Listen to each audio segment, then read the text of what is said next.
perform our presentation, of that wondrous medieval tale of yore. And mine. King Arthur and the Holy Grail. I love you. Our story takes place in ancient Britain, where, ruling from the city of Camelot, there lived a wise and well-intentioned king by the name of King Arthur. Oh, yes. Now, King Arthur was brave. Brave. He was handsome. Handsome. He was adventurous. Adventurous. And he was the only one in the kingdom who owned a crown. Oh, just like this gentleman right here. That's him. It's King Arthur! Everyone, bum, bum, bum, bum, bum, bum, bum, bum, bum. Okay, cut that. Now, King Arthur, greet your loving subjects.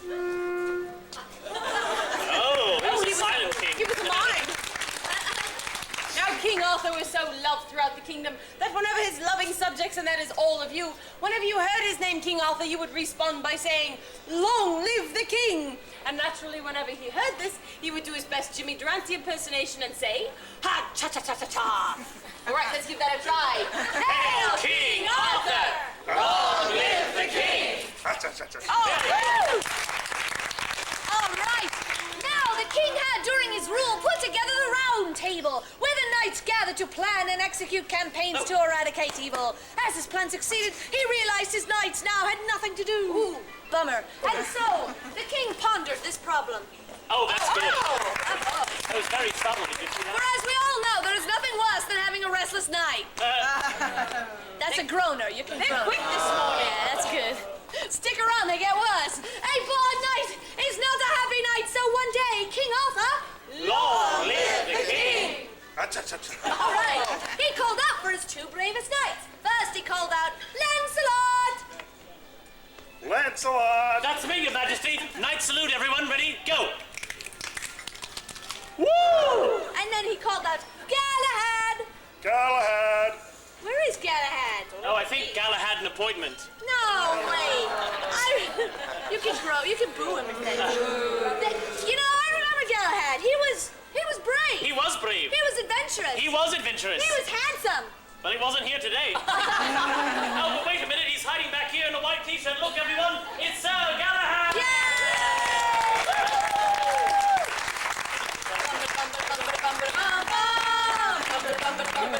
Hey! Once the knights were assembled, they both saluted the king. There you go. Woo! And Good then job. the king commanded, "Ride forth and recover." Ride forth and recover. The Holy Grail. Grail. Now then, the Holy Grail. Consisting of a cup, a stem, and a base. Sorry. It is rumored to be closely guarded by who? Galahad. Oh, I know. Lancelot. The evil and weird King Pelham? Yes. Now, he who is pure of heart and meets the wizard's secret charm shall get what, Galahad? Oh, yeah, I know. The cup itself. Yes. Now, he who possesses the cup shall get what, Galahad? Vast and wonderful power. Oh, yay! Oh, wait, stop it. You cheated. What? You cheated. Well, how do you think we got through night school? Well, at this horrible pun, the knights There cheered. you go. And the audience groaned. And then Sir Galahad was so happy at the vast and wonderful powers news that he stepped right over here and did his world-famous dance of joy. 5, 6, 7, 8. Every time, take it easy, every time, there is a never run. Take it easy, every time. Lancelot. Hey, what are you doing? I was dancing the night away. Hey, what do you think of it so far? Rubbish! I can't hear you. Rubbish! That's what I thought you said. Meanwhile, back at the castle. Bum-ba-dum, shoot. The king sat down on his royal seat. Is what? On your bum. Oh. There you go. He waved ta-ta to the knights. Ta-ta!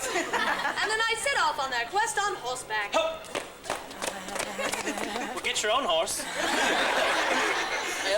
That's a real nightmare. Come on. The two knights soon found themselves deep within the bowels of an evil, murky Ooh, forest. gross. Suddenly, in a clearing, they saw a beautiful woman. Use your imagination. Hey! This woman claimed to be the object of their deepest desires. I am the object of your deepest desires. Well, she's He's all yours, mate. Hey! Yes, Lancelot saw in the face of the woman that of his beloved. Guinevere? Yes, the very wife of the What? king with whom he had fallen along No. had a cheap, tawdry love affair with right behind his own best friend's back. I trusted you. Stupid you. But cool and collected Sir Galahad, he saw the woman for what she really was. Yes, the evil, weird King Pelham, the wizard, and he shunned the wizard by making a very rude noise. Good! So horrible and disgusting was the noise that the wizard fled in fear. Eek! And the knights galloped off.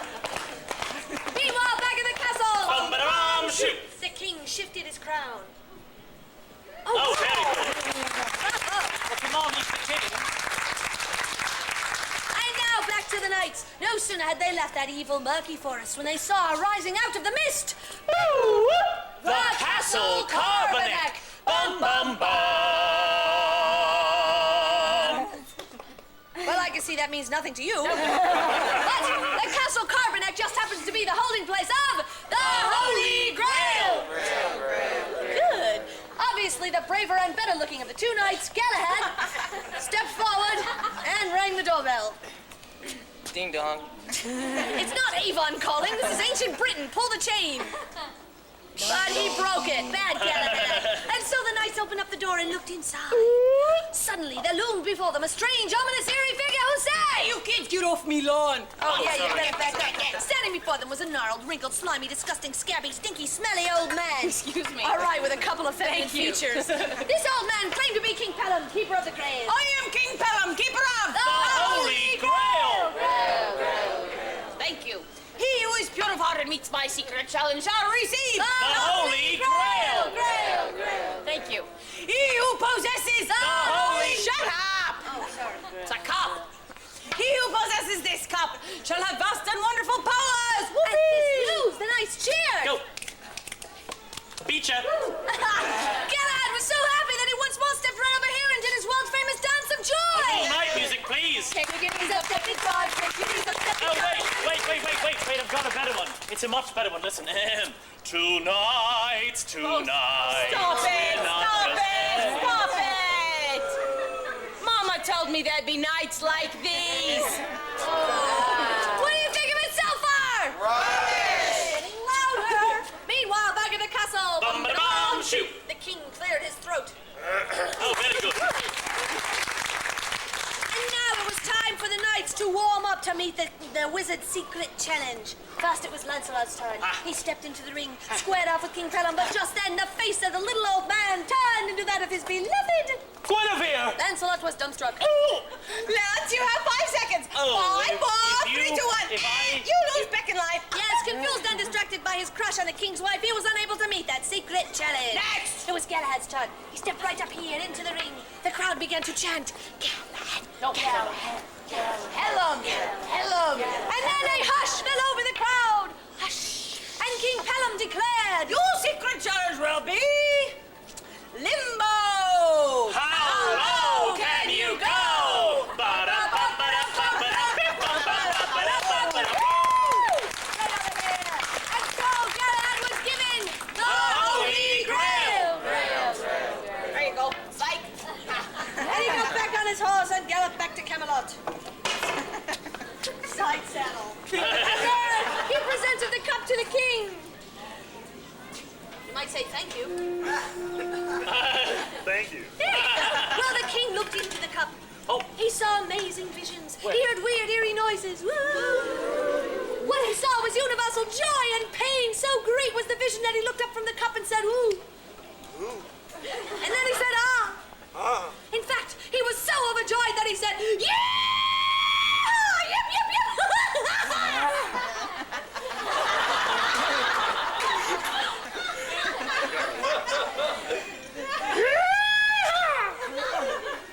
The rest? Yep, yep, yep!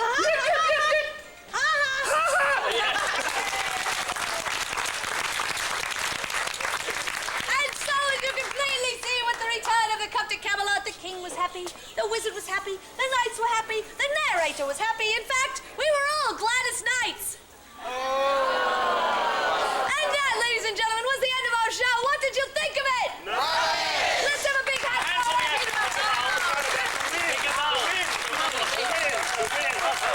The wind, but then the wind came up. Ladies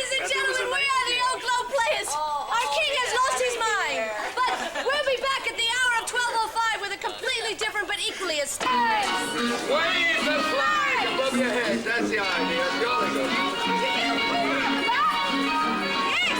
If you don't know how to sell anywhere in the United Kingdom, it's come right back into fashion in English tea dance.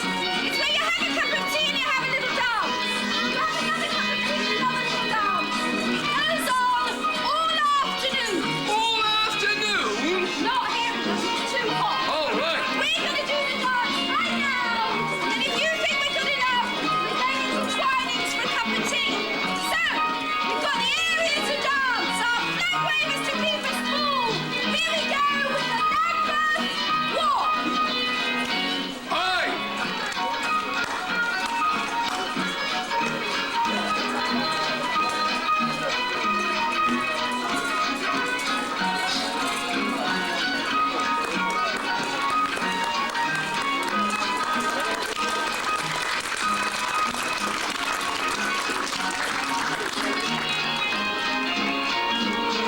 You know that Michael Jackson gave me this step? Oh, yes. He was glad to get rid of it. The twist. It's more like a shake.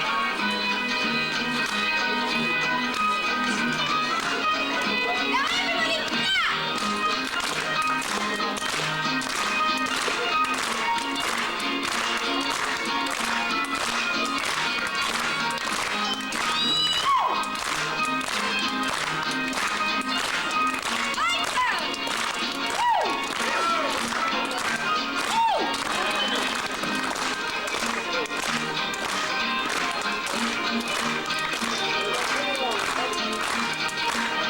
Now clap twice as fast.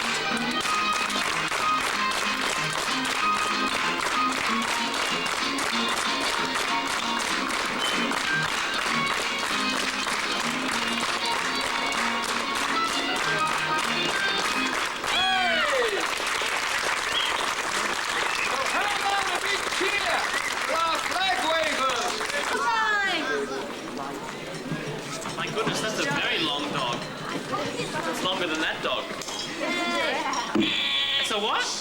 Oh, that's probably why then. A little bit more in the You're here again. And your hand is not healed yet.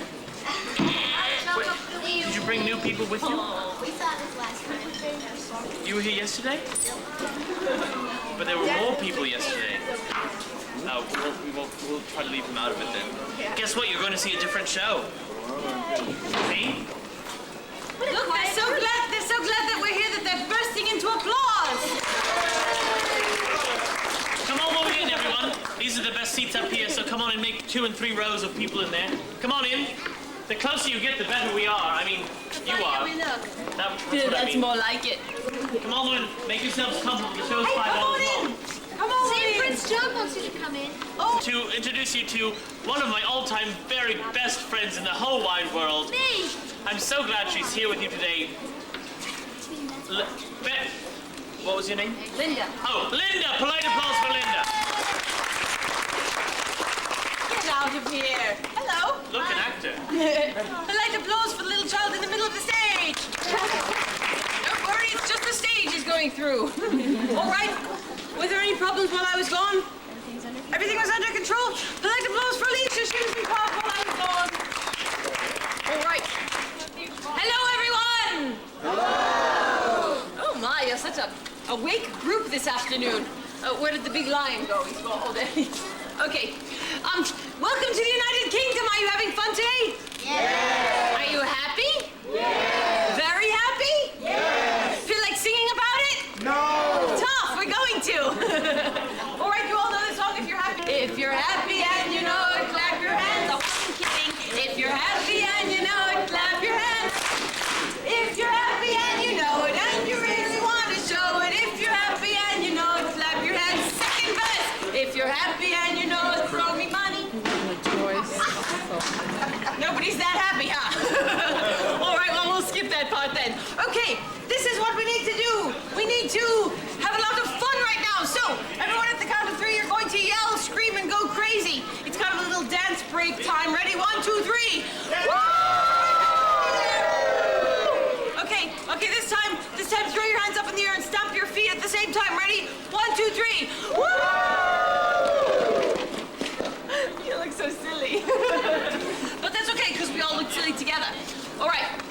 what we're going to do. We're going to kind of separate right in the middle here. We're going to have a little contest. Okay? I'm betting that side can be a lot noisier than this side. What do you say? Can you be louder than them? Yeah. Oh, can you be louder than them? Yeah! All right, you've got a tough job here. Ready? Your word is oogie. Really, really loud. 1, 2, 3. Oogie! Oh, that was a little bit quiet. Okay? And your word over here is wonky wonky. Ready? 1, 2, 3. Wonky wonky. Ooh, it's a close one. Ready? Oogie. Wonky wonky. Oogie.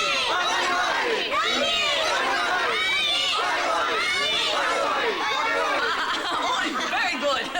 Well, unfortunately, I think they were just a little bit loud because they've got him on their side. But you guys were very, very good. Are you ready to see a show? Yeah. Good. Then before we get started, let's do the wave. You all know how it goes. Not like this, but it comes to you and you go, woo! All right, starting over here. Here we go. 1, 2, 3. Woo! All right, let's go back that way. 1, 2, 3. Woo! One more time that way, really loud. Woo! Okay, in slow motion. Oh, very good. Okay, really fast. Woo! All right. Now are you ready to see a show? Yeah. Good. Let's get started. All I need you to do is start recording very, very quickly. Okay, now I'm going to tell you to stop, but you're not going to. You're going to get louder and louder until my brother and sister run in, and then you're going to go screaming and yelling. Ready? Here we go. Oh, stop. Oh, cut it now. Oh, stop it. You're embarrassing me. Go crazy.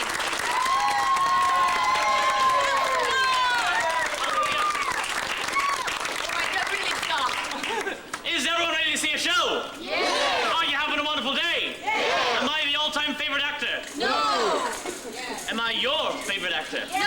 Oh, good. Well, anyway, ladies and gentlemen, boys and girls, and those who are somewhere in the middle, we are the Oak Grove Players. And this afternoon, we are so proud to inform you that unusually excellent and sometimes lamentable tragedy of Romeo and Edna. And the crowd went wild. Now, our story takes place in the beautiful city of Verona. Verona was a wonderful town, much like any other. And while strolling through the village streets, you'll be likely to see the village idiot. What? Typecasting, and the town crier, and of course the municipal mime. Where's the mime? I don't know. I thought it was. Jonathan, you Oh, you're sorry. mindless. Sir, you're looking a little pale and speechless. I think he would make a delightful municipal mime. Come help us in the story, right up here. Make way for the mime. Over here, sir. We've got a lovely hat for you. You'll like it. It makes you tinkle. Stop it. Step right over here. All right. There you go. Stay right there. Your pot's coming up. A hand for the mime. Now then, this seemingly tranquil little town of Verona was actually quite troubled. Everyone. For there was a tension in the air. Do-do-do-do-do. This tension was not because of plague. Do-do-do-do-do. It was not because of war. It was not even because half the houses couldn't get cable. Oh, no. It was more sinister than that, for there was a deep hatred, a bitter grudge, a case of bad blood between two families. It was, in fact, a family feud. You better start laughing now. They don't get much better.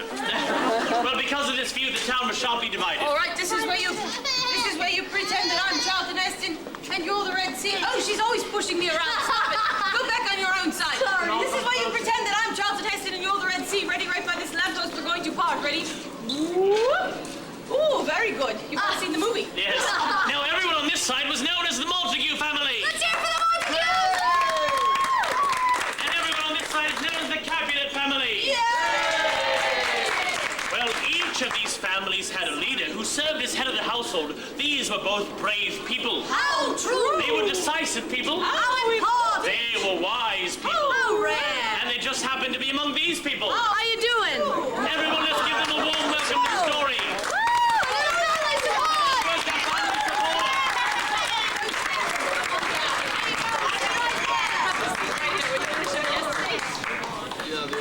It's important to be supportive, everyone, because remember, this might have been you. And it still might.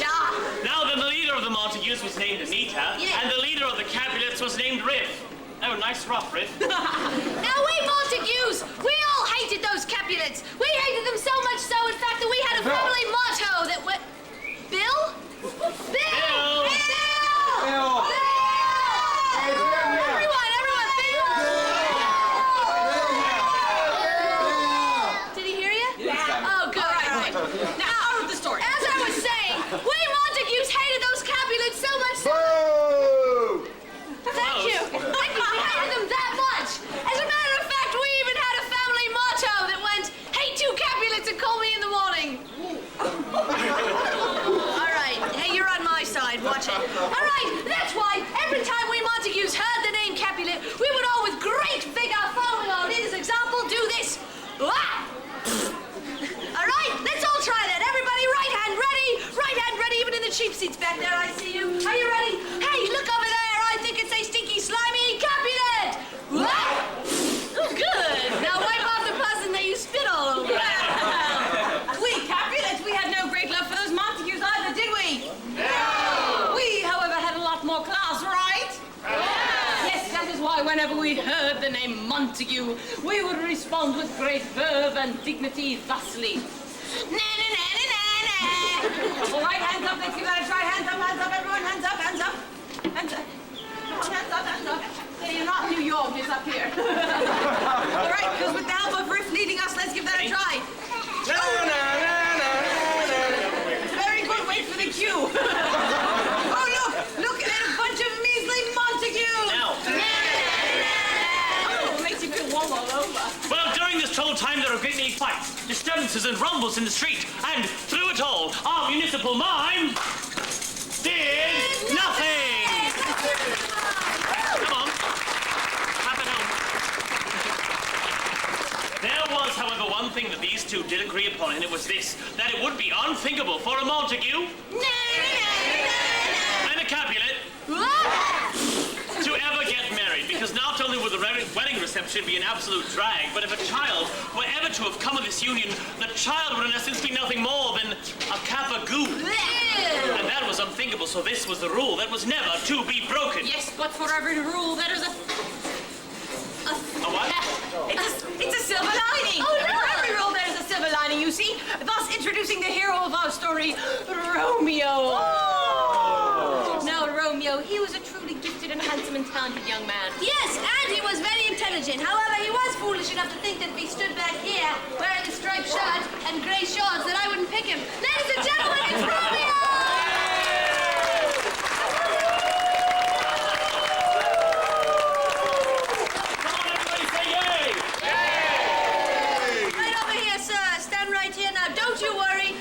Is going to make fun of you just because you now happen to be a Montague.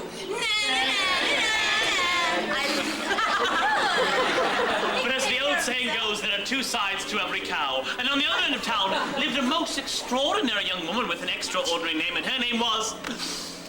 Oh, you've seen this. Well, Edna was the most beautiful woman for as far as the eye could see. Oh, she doth teach the torches to burn bright. It seems as though she hangs upon the edge of... I got it, Jewel in Ethiopia, Edna! Everyone over here, say yay!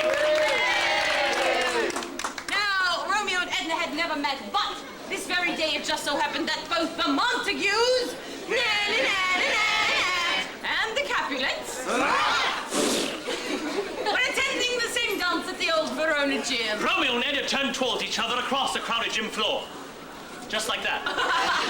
And as their eyes met through her designer sunglasses, they fell instantly and irreversibly in love.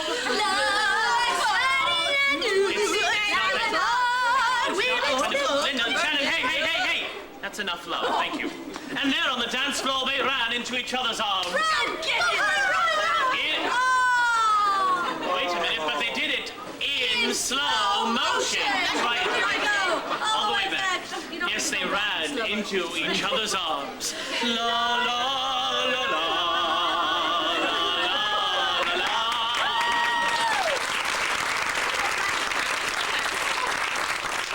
And they held hands in a platonic fashion. Yes, this is a family show, Fireball. Now, gazing into each other's eyes, it's gazing, not grazing. Their lips were quivering with excitement.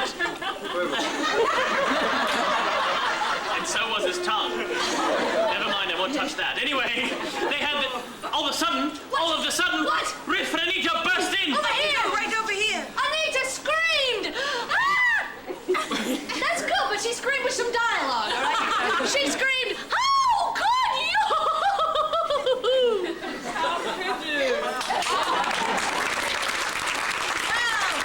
Not to be outdone, Riff bellowed, "How dare you!" How dare you!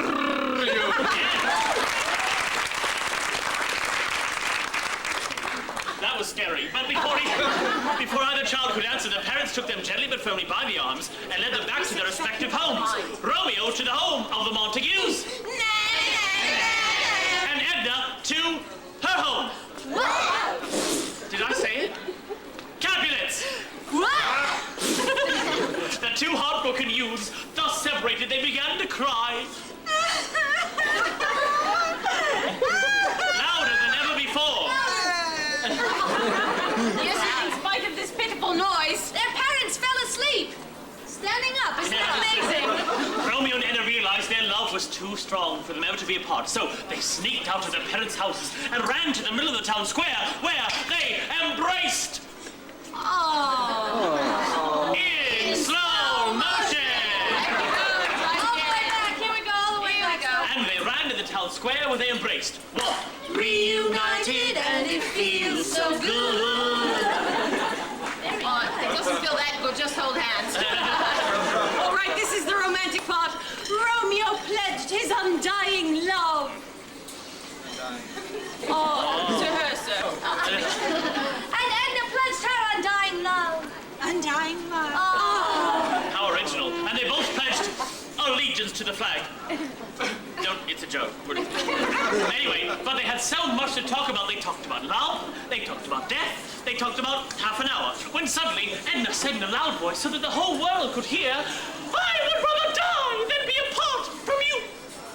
I would rather die than to be apart from you. Beautiful!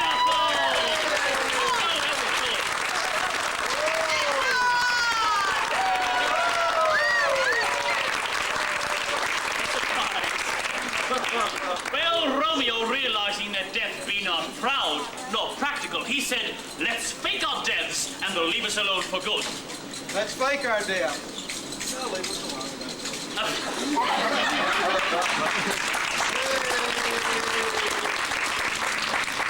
Romeo's union. Well, anyway, Edna, hearing his words, she wept uncontrollably. Oh, pardon me, made a big mistake. And so with that, Romeo Montague and Edna Capulet lay down to fake their deaths on the pre-positioned death schmata. There you go. Right there, on your backs. Side by side, in the middle of the town square. Just pick one of unisex. There you go. Yeah, your other Your back, other Edna. back. There you go. They lay there with their eyes rolling back in their heads, their mouths gaping wide open, their tongues drooling out the side. I bet you never thought you'd be doing that at Epcot Center. Fortunately for us, night passed quickly. Riff and Anita awoke. Oh, big difference. And noticing that their children were gone, they ran frantically to the town square, where they saw the sight of their children lying upon the cold cobblestones, and they quaked with fear. Seismic. It was apparent to the parents that the pair would rent no more. What? The kids looked dead. Oh. Riff and Anita looked towards the heavens above. They shook their fists with rage as they both cried out aloud, "How could we have been so blind? How could we have been so blind? If only we had a second chance." If only we had a second chance. Chance. And so, overwhelmed with pure love and remorse, our municipal mime Yay! did nothing! Just then, Romeo and Edna leapt to their feet. In slow motion. And they stood up as fast as they could, and they stood right between their parents, right in the middle. Hey, Oh, look, a Kodak moment. And they cried out, "But we're alive, we're alive! Great land of Goshen and good Lordy Lou, we're alive!" We're alive!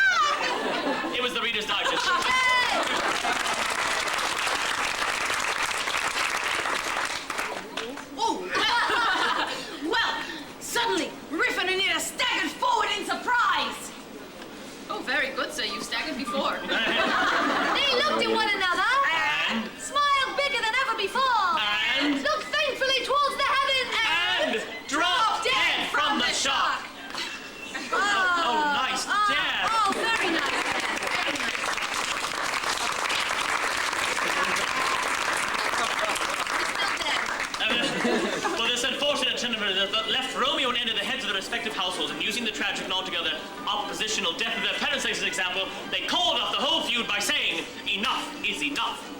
Enough is enough. Literally. And so both the Montagues and the Capulets, we called off that feud. And Romeo and Edna lived happily